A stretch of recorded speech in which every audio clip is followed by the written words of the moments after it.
Wildlife surveys are a great way to know what wildlife species you have on the property. And the interesting things you might see, when you name something, when you identify a critter, you care about it a little bit more, right? So when people know the name of that vermilion flycatcher or that white-winged dove, they care a little bit more when they know the name and they know that it's out there and that's using the property. Just like learning to identify the plants or any things out there, you really care more about the property when you know their name. So there's a lot of reasons why a survey is important to do. Just the very basic one is it gets you connected with your property. You see what's going on, you know what's going on, it gets you out there appreciating it, and it's a time to just focus on the wildlife you got out there. The other thing, more specifically to a 1-to-1 wildlife tax valuation standpoint, is it's going to be the measure by which you gauge how well your wildlife management practices are being carried out. The point count is you have designated spots on a property.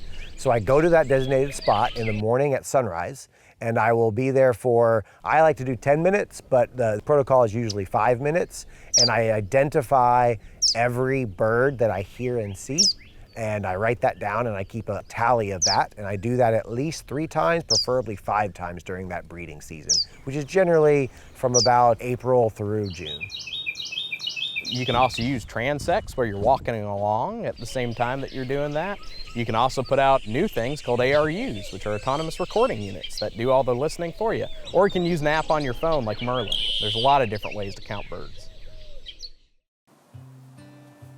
A feeder count is kind of like a point count, but it's a more laid-back version of it where you're sitting there and you're watching your feeders and you're simply recording what comes to visit. And so you can either go out to feeders that you've set out on the landscape, but also it can be just around the house as well. It does need to be within the range of the area that's covered under your 1-to-1 management plan, and a lot of times the homestead is not covered under that plan. So you want to make sure that it is actually out on the area that's being covered. Anytime we're doing a nest box search, you want to make sure you're quiet and courteous and respectful to those parents that may be raising young. And so you want to walk up nice and slowly and quietly, watch the box as you're approaching it. And when you get up to the box, you can either tuck a little mirror and use that to look into the nest box so that you're not disturbing it at all. Or any good nest box should have a nice door on the side that you can lift up very gently and check inside and see what's going on. Now, if you're greeted by an angry looking mom or dad sitting on top of the nest, just say sorry and gently put it back down and close it up, and then you'll be good to go and walk away and maybe wait a few days before you come back. If it's up a little high and you need to see down into where those eggs are, sometimes you can't see down in there too well, and so you can use either a mirror or your phone to take a little photo and look at it after the fact to count your eggs.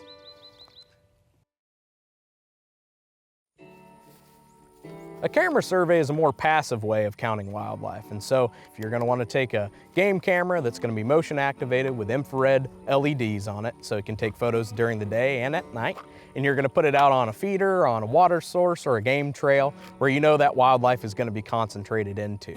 And then you're going to, after the fact, go and take the SD cards out of there and put them on your computer, and you're going to look at those images and you're going to count the wildlife that's present on there. And there's a lot of different ways you can do that for a lot of different wildlife, and I recommend reaching out to your local biologist if you have questions about how to use that specifically for white-tailed deer or for other species. A spotlight survey is a survey of mammals like white-tailed deer, whereby a person would drive a designated route at night and they would use spotlights to see deer on the side of the road or side of that route, and they count the bucks, does, and fawns that they see along that designated route, and then they get an idea of the number of animals on that line, and then they can extrapolate that to their whole property as far as the deer density. First things first, you're going to be using spotlights at night. It's really important to let the game warden know that you're going to be doing a spotlight survey, just so that he knows that, hey, they're out here doing something for a survey for their property, not shooting deer or anything like that. Usually the driver is going to be collecting the data as well, and then you'd have 2 people in the back of the truck that would be the spotlighters. So one on either side that would be spotlighting back and forth, and then when they see a deer, they would be giving that information to the driver to collect that data. 1 doe. Okay.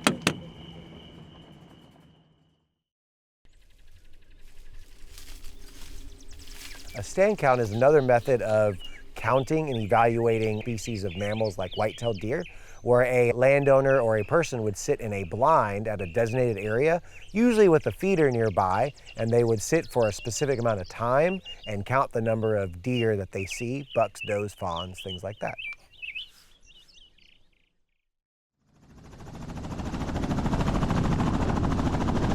An aerial survey is something typically done for white-tailed deer, but for any large mammal you can count them with an aerial survey. And you'll be flying along on transects that go across the whole property, and you'll be looking for the animals that are going to flush away from that helicopter or fixed-wing aircraft. So there's a lot of pros and cons for helicopter survey. One of the downsides is it can be a little bit costly, and you have to have trained pilots and trained staff, and you have to spend some time flying around counting the wildlife. But one upside that it has over a lot of other survey methods is you can cover a large area in a relatively short period of time. So for large acreage, it's one of the best ways that we can survey.